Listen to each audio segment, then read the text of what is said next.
So we are going to start off with absolute value transformations. You guys might have seen transformations before, you might not have. I know you've done transformations in Math 2 with like geometric shapes and stuff, like lines and things like that. Did you see transformations with like H and K with equations? No, marvelous. So we're going to write this stuff down and then I'm going to show you guys how it works. Let me make this bigger. There we go. Okay, so the number in front tells you if the graph has been reflected over the x-axis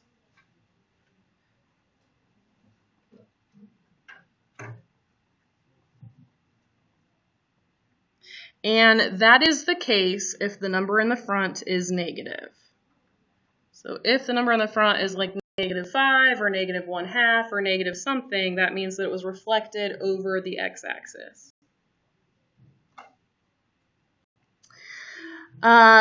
If the number is greater than 1, so maybe it's like 1.5 or 2 or 7, something like that, that means that the graph was taken and it was vertically stretched. So it just makes the graph taller. It also will appear to be skinnier. It's not actually skinnier, it's just like it goes like further up and down.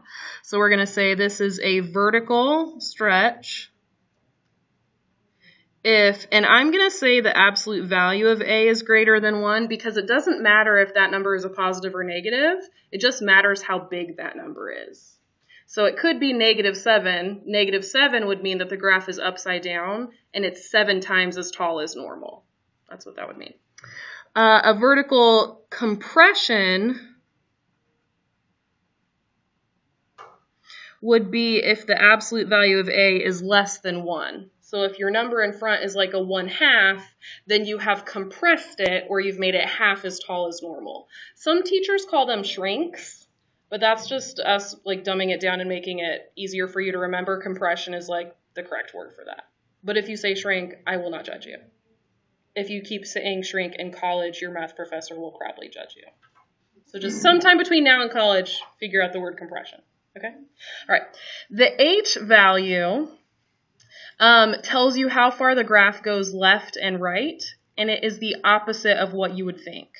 So if the absolute value symbol says x -5, it actually goes to the right 5. And if it said like x +7, it actually went to the left 7. Okay? So we're going to say H is how far it goes to the left and to the right. If there's a positive inside, that meant that it went left. If there's a negative inside, that meant that it went right. So it's the opposite of what we would think. Okay, and then the number on the very end is going to be how far the graph goes up or down. And the number on the end is exactly what you would think. It's a positive that moves it up. It's a negative that moves the graph down. So this is a lot to learn today, but these transformations are true for all the graphs that we will study this entire semester. So you're learning it today, but it will be reinforced every single unit, the exact same thing, okay? All right, does anyone remember what the absolute value sign means? What does it do to numbers? Yeah. Yeah, it always makes them positive. So an absolute value literally means what's the distance between that number and 0. And that's why it's always positive, because distances are always related as positive. So if your number is -2, you are still 2 spaces away from 0. If your number is +7, you're 7 spaces away from 0. Okay, so if we were to write the table for the function y equals the absolute value of x, what is the absolute value of -2? 2. And what is the absolute value of -1? And what is the absolute value of 0? 0. And +1? And +2? Have you guys seen an absolute value graph before? You haven't seen it? Maybe? Anyone know what shape it is? Do you think you've seen it? Yeah? Isn't it like the down and then it goes back down? No. Think about it. No, that's a cubic. Yeah. It probably goes down to 0 and then goes back up. Yeah, it goes down and then goes back up. It's actually a perfect V. So if we plot these points, we're going to go ahead and plot these points right here. We're going to write y equals the absolute value of x. So there's 0, 0, negative 1, positive 1, negative 2, positive 2, and then 1, 1, and then 2, 2. So this is a perfect V graph.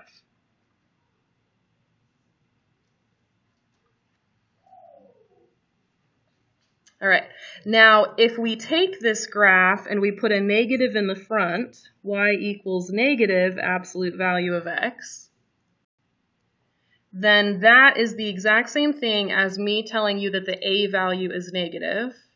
And what does that mean? It's reflected. So instead of the V going up, the V is going to go down.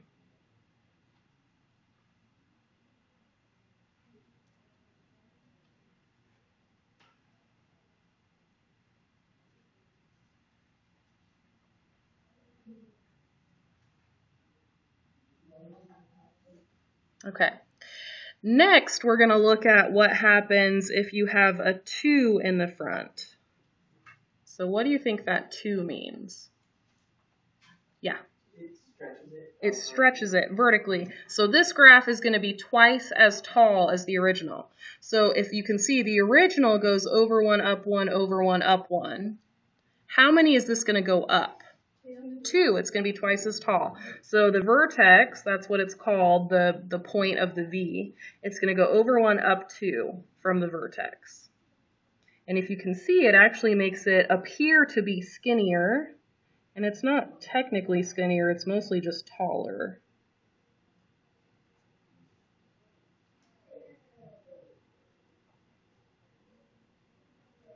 All right. What if I say y equals 1/2 times the absolute value of x? Yeah. It would go over 2 up 1. It would go over 2 up 1, yes. Or, so there's 2 ways to think of this, over 2 up 1, or you could think of it as over 1 up 1/2. But that would accomplish the same thing, over 1 up 1/2, because that's over 2 up 1. So it just makes this one, it appears to be just like really fat, but really what happened is it just got shorter.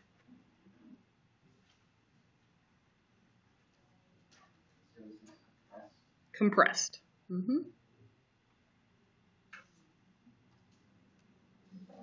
Okay. So here we have, we're going to do y equals x minus 2. What would that one do? Moves it to the right. So instead of the vertex being right in the middle, it would move to the right 2, and then it would be normal.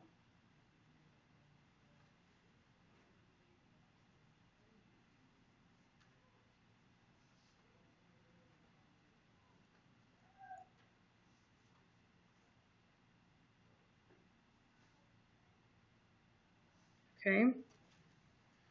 What about if I said y equals the absolute value of x plus 2?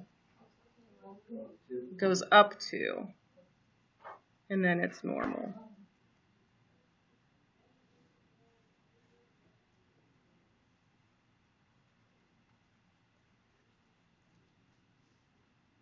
Okay. How are you guys feeling about that? All right, go ahead and flip the page over. And then we give you all of them all at once. Okay, so can you tell what that 2 in the front would do? It would be a vertical stretch. And I'm going to go ahead and say vertical stretch 2. And then what does the minus 3 inside do? To the right 3. And what does the minus 1 on the end do? Down 1. Okay, so to graph these, what we're going to do is we're going to take those points that we had on the table in the front, and then we're going to apply kind of our common sense to those numbers to make them fit what we want to happen. Okay, so the numbers from the front were -2, +2, -1, +1, 0, 0, 1, 1, and 2, 2. So if I wanted to vertically stretch a graph by 2, would that affect the x value, do you think, or the y value? We're going to vertically stretch. That would be the y value because that's an up and down thing, right?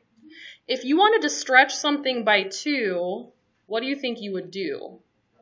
Double it. I would double it. Does that make sense? Yeah. So what we're going to do is we're going to rewrite all these points, but we're going to take the y coordinate and multiply it by 2.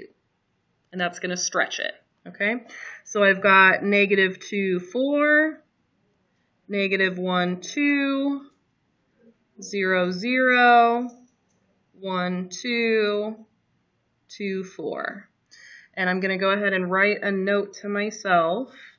I multiplied by 2, and that was a vertical stretch. Okay. Next, I'm going to move it to the right 3. Is that going to happen to the x, or is that going to happen to the y? The x. And how do you think you move a point to the right 3? Add 3. So we're going to take the x coordinate of the point, and we're going to add 3 to it. So what would the first point be?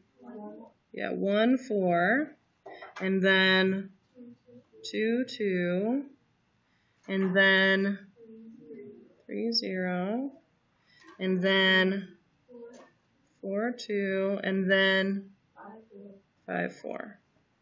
Okay, so I'm going to say that I add 3, and that was because I was moving it to the right 3. Okay, and then what should we do last? Down 1, and what are we going to do? Subtract 1 from the y.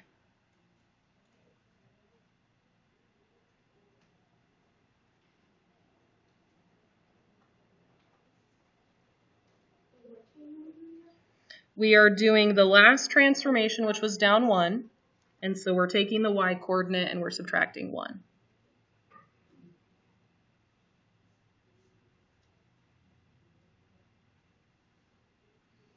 Okay, so now that we've done all the transformations, this is what we graph. And that's how you graph an absolute value without using a calculator. Okay? Yeah. Since these are, like, will they get more complex because, like, do we have to go through all those steps? You will get to the point where when you're comfortable, you can, like, narrow it down and, like, not show as many steps in between and kind of do some stuff in your head. Yeah. So what I normally do is I do 2 steps. First, I do anything that involves multiplying because I'm thinking order of operations, you have to multiply before you can add or subtract, and that's usually what I do first. And then after that, I do another one where I do my adding and subtracting. And I would do like the x's and the y's. Yeah. All right, so let's go ahead and graph these. We've got 1, 3, 2, 1, 3, negative 1, 4, 1, and then 5, 3. And when you look at that, does it appear to be stretched by 2? Yes. And does it appear that the vertex has moved to the right 3 and down 1? Yes. Okay. So when you look at these equations, you can actually see just by looking at the equation what the vertex is. It is the opposite of this number, right? Positive 3. And it's exactly that number. So the vertex is positive 3, negative 1. Okay? We're going to go ahead and take our paper and flip it back over to the front. And we're going to look at this up here. So the vertex is the opposite of this number, and then exactly that number. So down here, I'm going to write that the vertex is HK.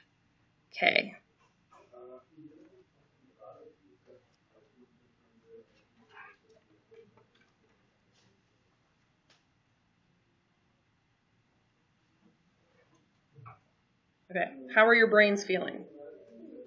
Pretty good? Okay, let's try another one. All right, so we've got the negative in the front. What do you think that negative in the front is? Yeah, it reflects it over x. So Be careful because a lot of people will see that negative number and think that means small number. Negative in this situation does not mean small. It just means reflect. That's all it means. The 1/2 is small though. What does that 1/2 tell you? Compressed. Okay. So this is that vertical compression of 1/2. Okay? And then what does the +1 inside tell us? Opposite left one. Good job. There is going to be no dead baby animal poster today, but it will be here on Monday. So today is like your freebie day of not making mistakes on these. Yeah, we're not going to kill baby animals today, but then on Monday I'll put one up and it'll be like, if you tell me it's a compression and it was really reflected, you'll kill one. Or if you tell me it was... Oh, I'm not sure yet. Chinchillas? Kids? Kittens. Baby children. That sounds very morbid, and I think that might be crossing the line. And I would like to not do that my first week, if I can avoid it. All right, so we're going to start with those original points again. What about last week? I'll be like, I put it up last week, so we're all good.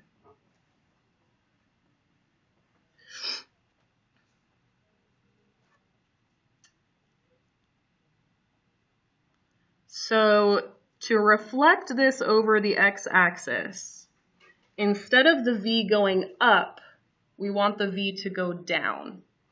Does that sound like an x value change or a y value change? It's a y value change because you're going from up to down. So to reflect, you're actually going to take the y coordinate and you're going to multiply it by a negative. So -2, -2, -1, -1, 0, 0, 1, -1, 2, -2.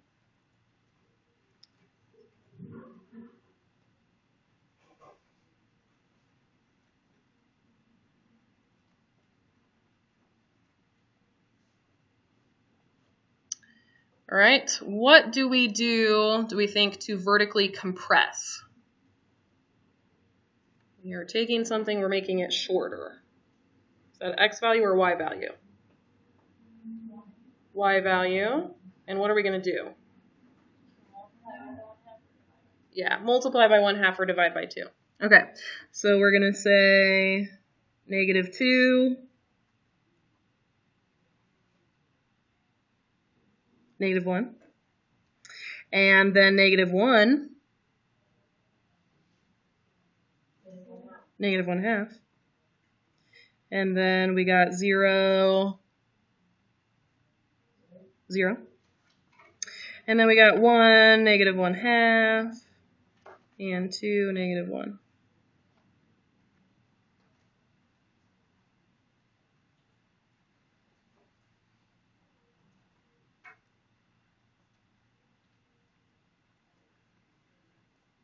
Okay, and then how do we move it to the left one?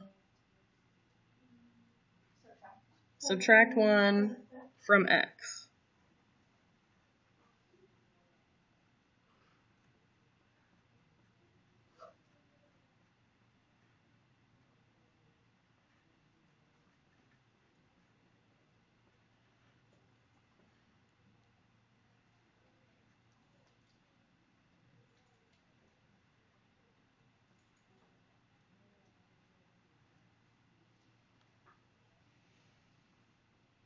Okay, and then we are ready to graph. So we're going to graph those last points. -3, -1, -2, -1/2, -1, 0, 0, -1/2, 1, -1.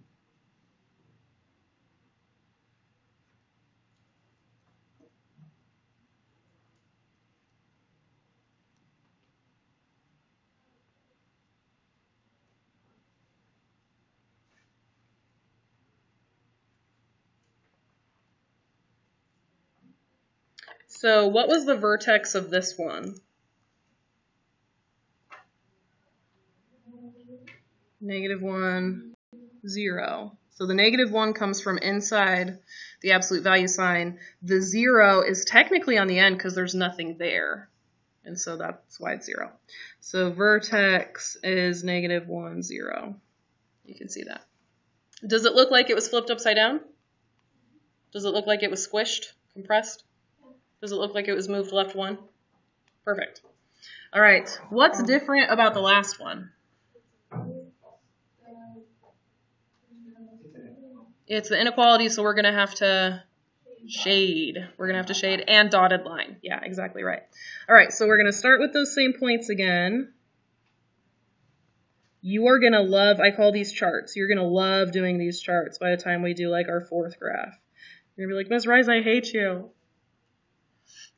All right, so what are the transformations? Stretch of 4. And then down 5. Good catch. All right, so we're going to do our vertical stretch of 4 by doing what? Multiplying the y by 4. Okay.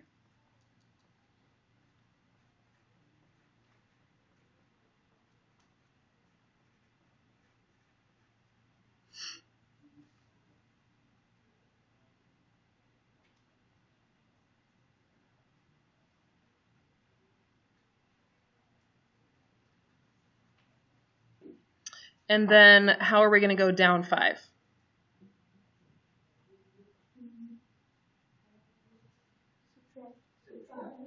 Subtract 5 from y because we're moving down.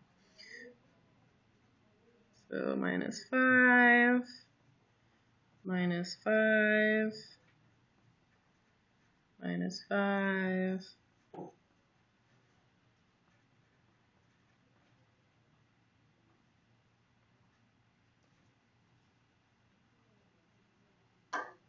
Okay. And then we'll graph it. Now I had this up yesterday, but I didn't make us go by it because we were just figuring out things yesterday. But there is a baby animal on the board that we were trying to not make extinct. It's baby sugar gliders.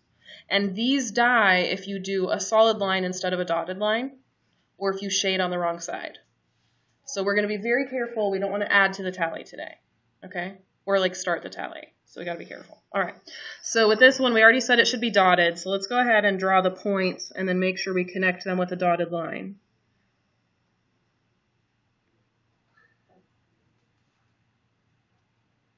Does it make sense for the points to be this spread out?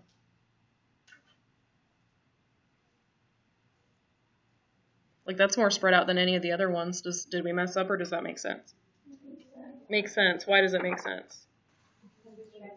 Yeah, we stretched it by 4, which is quite a bit, right? Okay, so I'm connecting with a dotted line. This is why I gave you guys the rulers, because I knew that some like this were coming.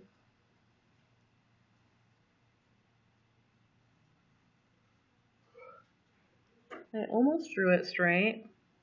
Yeah. Okay. And then how do we figure out where to shade? Yeah, picking a point. Now you can pick 0, 0. Do you have to pick 0, 0? No. So let's go ahead and do 0, 0 because we're lazy and that's easy. So I'm going to say 0 is greater than 4 times the absolute value of 0 minus 5. What's the absolute value of 0? 0. So we have 0 is greater than 4 times 0 minus 5. So 0 is greater than -5, which is true. So we shade inside. 0, 0 is inside. It was true, so that's where we shade.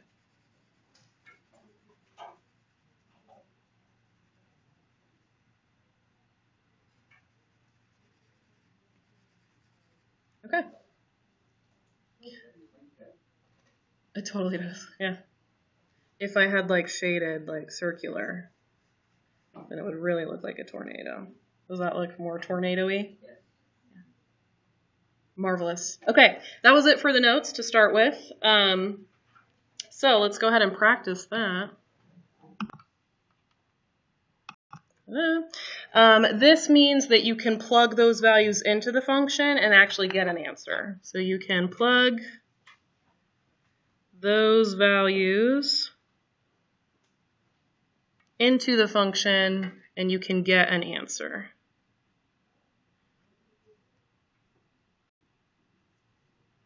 The range is all the y values or outputs.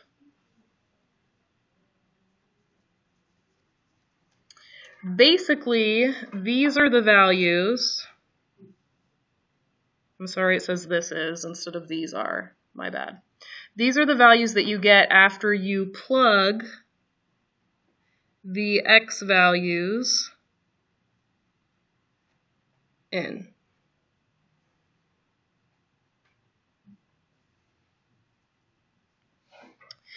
The increasing interval are the x values that make the function, and when I say the function, I mean like the y coordinates, because we always say like y equals a function, okay? So aka the y values. So an increasing interval is the x values that make the y values go up. So this is where a graph slants up to the right.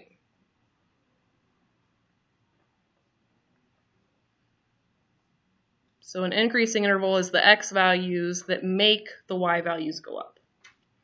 A decreasing interval is the y values that make, it says y, but it should say x, the x values. My bad. Go ahead and change that. Typo. The x values that make the function, again, aka the y values. These are the x values that make the y values go down. So increasing makes the y values go up, decreasing makes the y values go down. This is where the graph slants down to the right.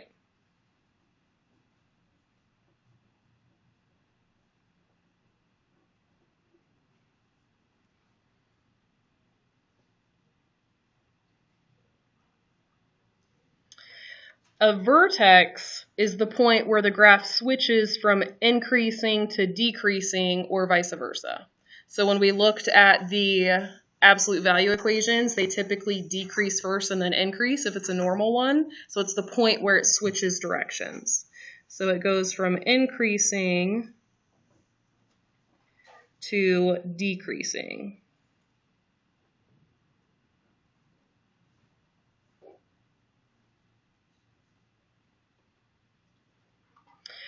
We often think of a vertex as the middle of the graph or the starting point. That's like if you're going to draw a graph, you typically start there. Some graphs don't actually have a vertex because they don't switch directions. An example of this is a cubic graph, and cubic graphs, like, they go up and then they level off and then they keep going up. So it doesn't have a vertex, like, by definition. But in graphs like this, we still have a point that's in the middle. We just can't call it a vertex because that's, like, mathematically incorrect. So in a graph like that, I would call it a locator point.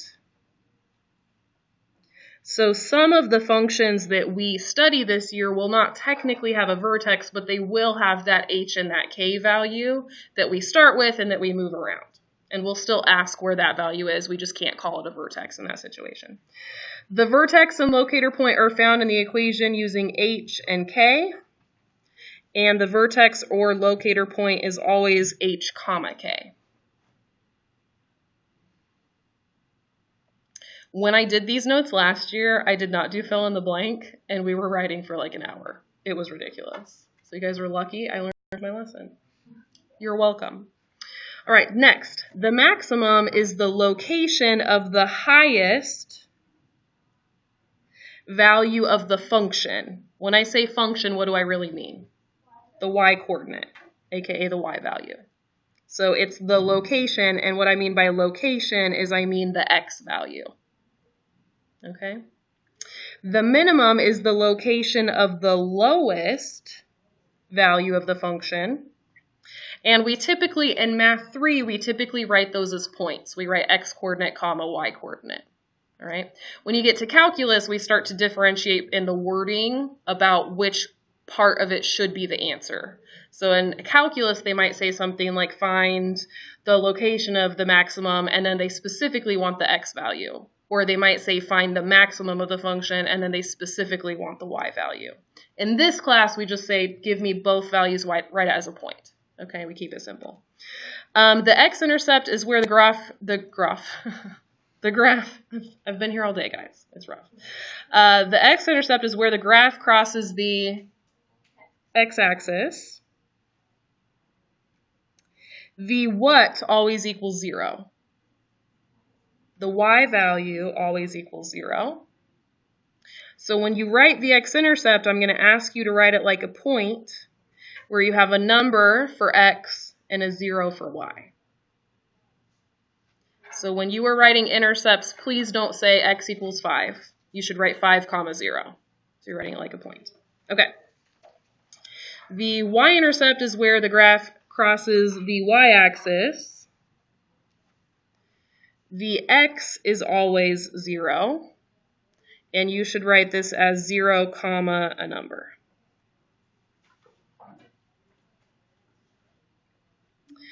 Continuity is something that we'll look at. It's fairly boring in Math 3. Most of the graphs we look at are going to be continuous. What continuity means for you guys is if I trace it with my finger, do I have to pick up my finger? All right, so when you trace an absolute value graph, you can do the whole V without picking up your finger. That's a continuous graph. All right, this little S curve I drew over here, I can trace that with my finger. I don't have to pick up my finger. That's continuous. Okay, we will learn about rational functions. They have two little curves. Do not draw this because it will mess you up later. But that's what a rational function looks like. We would say that's discontinuous because you pick up your finger. Okay. End behavior is just describing where the arrows are going. So we might say as x goes to negative infinity, when I say x goes to negative infinity, I mean I'm looking at the left side of the graph because x going left forever.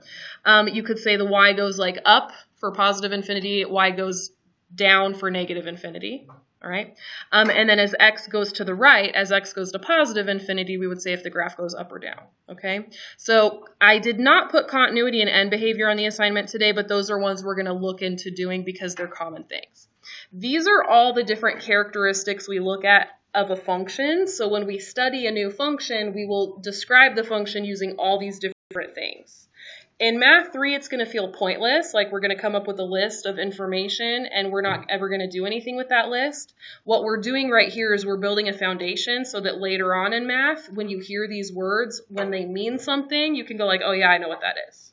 Okay, so in Math 3, it feels kind of pointless. That's because we don't get to see the purpose of it until later on. Does that make sense? Okay, so what time is it? You guys are packing up? Is it 3:30? It's 3:21. Okay, don't pack up yet. Yeah, don't pack up yet. Get that packet out, that other packet, and turn to the second page.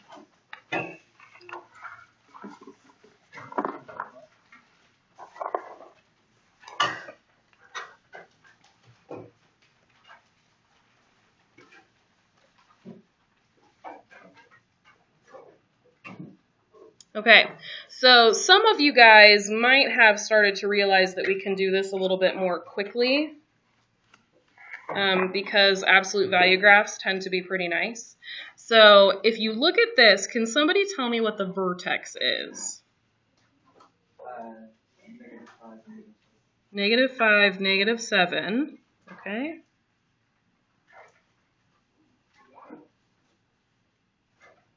So left 5, down 7 is where the graph would start.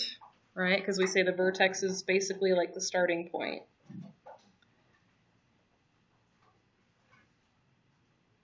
And then if a normal absolute value graph goes like over 1, up 1, and this one has a 2/3 in front, then what is this one going to do?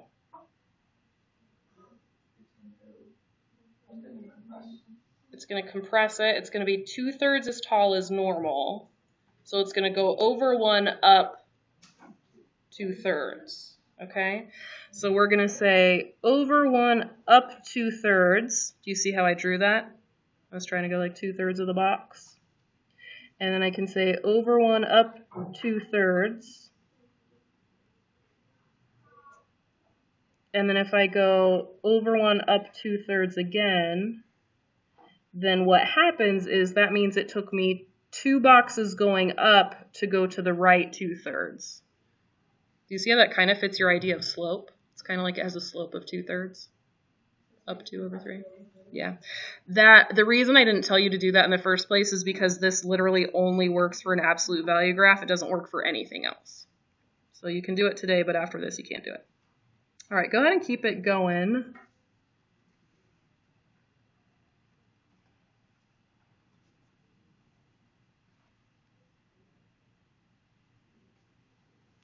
And so what we're going to do next is we're going to find all the other things.